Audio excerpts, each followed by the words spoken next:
Well, welcome to another video. I've finally decided to make more. It's been a little bit, been slacking on content. I need to get better about that. That's a me thing. Sorry, I'm gonna be posting more, but here we go. I have it in the flesh. I've actually owned it for about 6 months or so, maybe a little bit more even. It's been a while. And I've been fixing little miscellaneous things with it here or there, but it definitely has its fucking issues, and that is for sure. A lot of them. And today I'm going to show you all of those issues. So for those who have no clue what they're looking at, this is a 1988 Toyota Corolla FX, and it's just a base model. So there are two models for this car. There's the Corolla FX, which is what this one is, and there is the FX16. So the Corolla FX just comes, is it a condom? That might be a condom.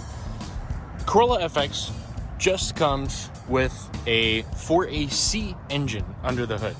So single cam, nothing special, literally just used for commuting. And then drum brakes in the rear, which if you can see in there, they are drum. So, in other words, this is a base model car. Now, I have not done any of the modifications to this car except for the wheels, the steering wheel, and I think I put the shift knob in too. Yeah, I put the shift knob in. So, I've done a few things to it, but not really a lot. Everything else was done by one guy. He's the one who saved it and threw in a very special engine. One of my favorite 4-cylinders. Pop this bad boy, show it out. Now this is the 4A GE 20 valve engine. Comes stock in Japan, never offered in America. Individual throttle bodies. This one has some, I don't know the millimeter size on them, but it does have velocity stacks on them. This is really just an overall walk around of the car. I really just wanted to show it off. It has a dick or two drawn on it right now just because I have bad friends. And the hood, as you can see, somebody did this custom hood scoop job, which is actually, it's all done with metal. So I'm happy about that. At least it's metal, but plexiglass with window tint on the other side. Not how I would have done it. As far as the exterior goes, obviously, paint is in bad shape. I'd say pretty bad overall. But, I mean, I think it gives it character in a way, you know? It's got this cool old... Can we say patina? Can we say patina? Is it too young to be patina? I'm counting it as patina. It's definitely got some patina on it. I think it gives it some character. Now, I went with these wheels, Enki Apache 2s. I did not pay much for these. I got them off a friend a little while ago. I had them on like a Civic. I used to have a different set on my Miata long time ago, but I love them. I think they actually look really good with the car. Now, it has this spoiler on the back. Completely custom, actually. The guy who built the whole car made this, apparently. So this is a one-off piece. So as far as interior goes, everything's there. Since it's a base model, no RPM gauge from the factory. Of course, one has been added, thankfully, which is good. I got a Mooneye shift knob for it. It had 2 of these shit-ass NRG seats in it. I'm gonna be showing you how to install an NRG reclining seat. That's how you install it. Thankfully, somebody gave me this, whatever the hell brand that is, seat. And that has been working fantastic, actually. As far as the back of it goes, there's actually a ton of space in here. Ignore the McDonald's, but there's a lot going on in here. There's a lot of room. Very few people know anything about these cars, so I'm just gonna show you everything. It has pop-out windows from the factory. Every FX model does. And that is sweet. Now, I can tell that this is a base model car and it didn't have these GT skirts or anything. Obviously, you can tell they are a completely different color. Overall, I think that this thing was a pretty good buy. I didn't pay that much for it. I'll share the price later on. as we get into the video, but the thing is genuinely in pretty good shape overall. I'm gonna take you guys back to the shop and we're gonna take a look at this thing, and I'm gonna show you truly how bad it is because it's pretty bad. Before I take you for a drive in this thing, you have to hear the fuel pump. It is ridiculous.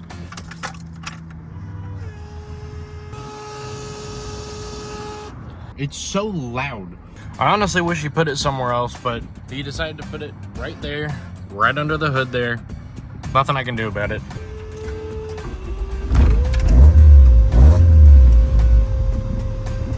Really nice out today, so good day for a drive. 12 seconds later.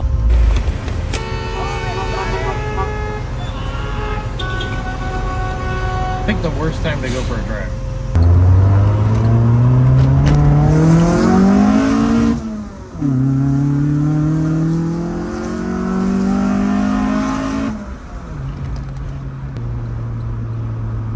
It sounds great, just not going anywhere.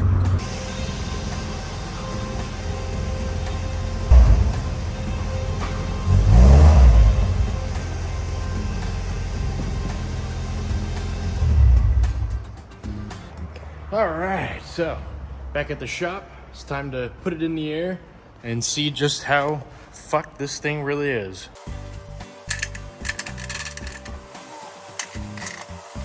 So, to fully understand what is going on with this car, you should probably know the story behind it. So, I had a buddy of mine trade his truck for this.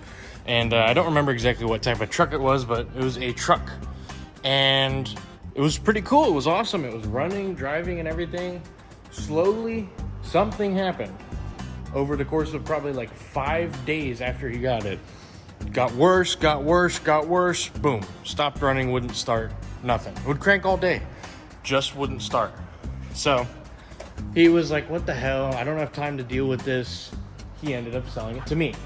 And I was cursed with this problem child that sits in front of you. The reason it wasn't running, and this is number one, this is just one of the many problems I've had to deal with and still have to deal with. So the reason it wasn't running was because the harmonic balancer was left loose and the crankshaft gear hammered against the keyway that holds it in place and literally destroyed itself.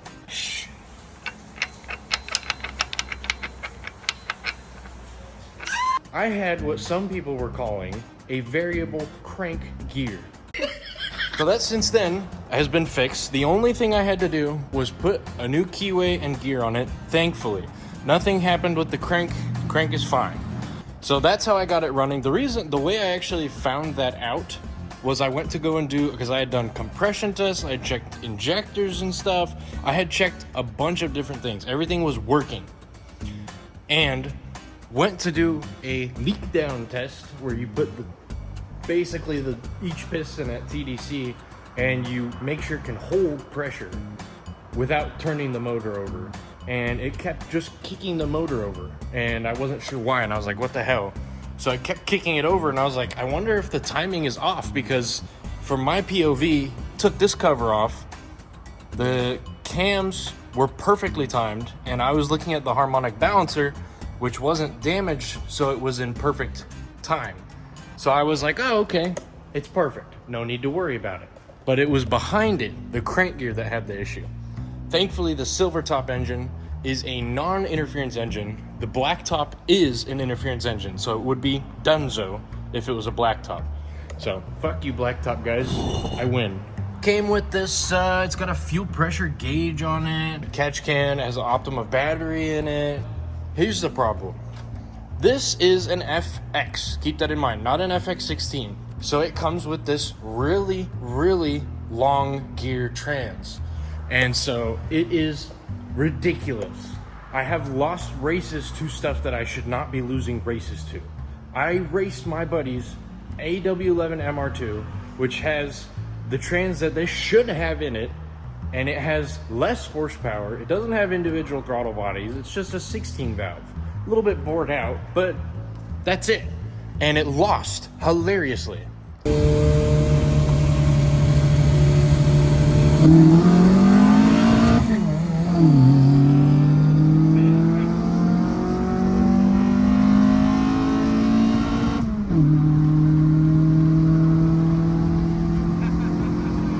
think I was finally getting into third gear while he was getting into fourth. Like I was about to get into third while he was getting into fourth. It gets bad. All of you people with OCD may have already noticed the re-drilled strut towers. So this, I'm pretty sure, has AW11 coilovers in it. The suspension setup's so similar between the cars, but the front struts are obviously different. I think the rears are identical. Maybe, I don't know for a fact, but I think the fronts are definitely not. The rears are, but so we got like a few stacked spacers on a couple of them. Whatever, it works. But they're not symmetrical, which is really pissing me off. It's whatever. And they're making racing coilovers, which is made by the same brand, BC Racing. So they actually are really nice. I like them. I have Megans on a couple of my other cars too, and they handle just fine. This guy decided that Haltech was the answer for this car, which every single person I've talked to who owns older Toyota is telling me Mega Squirt is the way. Don't go with these Haltech systems. And from what I've been having to deal with, it seems like that is the case. I don't know. Everybody seems to tell me that the Mega Squirt system is just better for these. I have tried to wire up a crank trigger kit. I actually bought the crank trigger kit for it and really wanted to get it reading because this cam signal is dropping for some reason at around 7,000 RPM. Haven't really gotten into diagnosing it, but I was like, oh, fuck it. Okay. There was one on for sale on Facebook Marketplace. Went and grabbed it real quick, threw it on, and I was like, okay, cool. I'll follow the pinout for the Haltech ECU because it has a Haltech. And so I followed the direct pinout online. They already had wires hooked up to them, but I was like, okay, maybe he just has them all going somewhere because he made his own custom wiring harness for this car, and which is really pissing me off at this point because it's all plumbed differently. So I followed the guide to a T, wired up exactly which pins I was supposed to, and the car wouldn't start, the fuel pump wouldn't turn on. So I have to get into there and try and see what the pinout to the ECU is and if it's been changed. I think you can see that. You should be able to see that with a computer to read the system, to hook up to the Haltech, but I haven't tried yet. I have been busy with other stuff, but I think it's time to start getting going on this thing. Timing belt's all been gone through. It has a brand new alternator in it, which is actually, if you guys don't know this, a 7M GE alternator works on your 4A GE, and it outputs a higher amperage. So I think the 4A GE, if it's a 4AC, it's like 60. I think 4A GE is 70, and I think the 7M is 80. But I went with an upgraded one from Drift Motion, I think is the name, 140 amp. So that's gonna be great. I really wanted to get a good one. Since this has an ECU it's running, I really want it to be getting the most power that it can all the time so that I'm not having issues when tuning it. Because I know apparently that's a thing. I'm still very new to this whole tuning thing.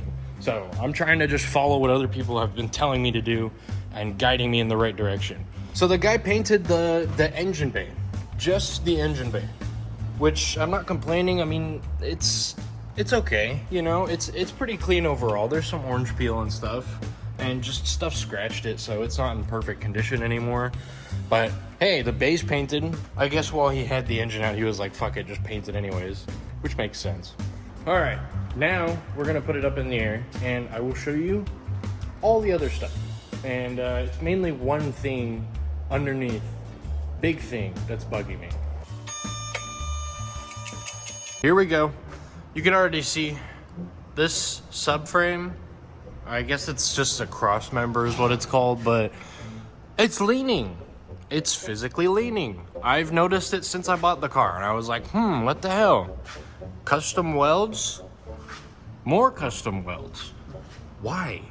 So from what I've been told, if you just take this specific cross member out of an FX16, it bolts right up. But for whatever reason, he felt the need to, I don't know, make custom motor mounts and stuff. These bolts are rusty. He put these weird spacers here, which, I mean, okay, they work. I'm not sure how secure these ones are. And then the bolts are just tack welded. So if I have to pull the trans, which I'm going to have to, I don't know if this thing's gonna come out easy or not, or if I even have to pull it out. I may not have to, but I'm pretty sure I do.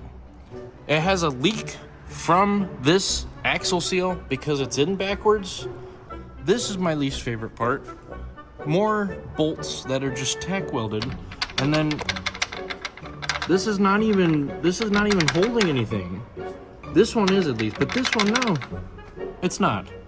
So it's just purely I'm relying on his tack welds to hold this, which hopefully it does, but I have to swap this out. So it has some aftermarket fan on it, thankfully. Here's the ballasts for the HIDs. It has one on each side, which is kind of cool. I didn't expect it to just have HIDs. I don't think I've ever actually owned anything with HIDs. Here's the crank trigger kit I put on, which is pretty much useless at this point until I get something figured out. Just like every other 4AGE, it leaks some oil. Not that bad, thankfully. O2 sensors. I have gone through 3 of these at this point. The one I got in the car wasn't working, and I bought 2 more. One failed, and one I was able to get warranted. And now this one's working fine, so let's hope so, because I need my air-fuel ratio for this thing because the tune is still all over the place. It looks like it has a big resonator in it, which just isn't doing its job, I guess, because it's still super raspy. And then come all the way back to a MagnaFlow. Now, I'd like to add a second muffler if I can. I don't know if there's space for it. If there is, that'd be awesome. The car's not super low, so even if like you can put one here, I don't know if that's a viable option. So of course this car is the base model, comes with drums, and they don't really stop well, if at all. So I will be swapping those out for discs 100%. Front brakes, they're there, and I think they're the same as the FX16, so I'm not worried about changing them. Everything overall looks pretty good. The Megans are in really good shape. They're not blown or anything. They ride really nice. I also need to put an oil pressure sender in here because it just doesn't have one. When I bought this car, it was no exaggeration. Almost every single bolt on the chassis was loose. The calipers were loose. Bunch of suspension shit was loose. Top hats for the coilovers were loose. The sleeves for the coilovers were loose. Obviously the harmonic balancer was loose, which was the whole reason why it wasn't running. Bunch of different things had just been left loose. My fuel pump stopped working and I went and checked, and it was just because the positive was loose on it. Like, there's just stuff like that. Currently, I have more problems that are just arising. For instance, I had a weird smoking issue, which I will now show you. All right, so here's the weird issue with this thing. I have never, ever seen this. I'm a mechanic 5 or so years at this point. I've never seen this before, so it's fine. Blows a tiny bit of smoke, you know. It had an issue, which I thought was a blown head gasket at first, and I was so sad. But I did a block test on it probably 4 different times, and it came back as passing. It passed perfectly fine. So I'm just gonna show you, no smoke. No smoke at all. Let me push the brake pedal to the floor real quick, just like that. And let's watch this. Oh, it starts plummeting smoke out the back. So basically what is happening is my brake master is leaking into the booster. I mean, look at this thing. It's smoking pretty bad. The brake master cylinder is leaking into the booster and going all the way through the engine. It's basically undrivable at this point. I discovered this not too long ago. Oh my God. Guys, it is still going.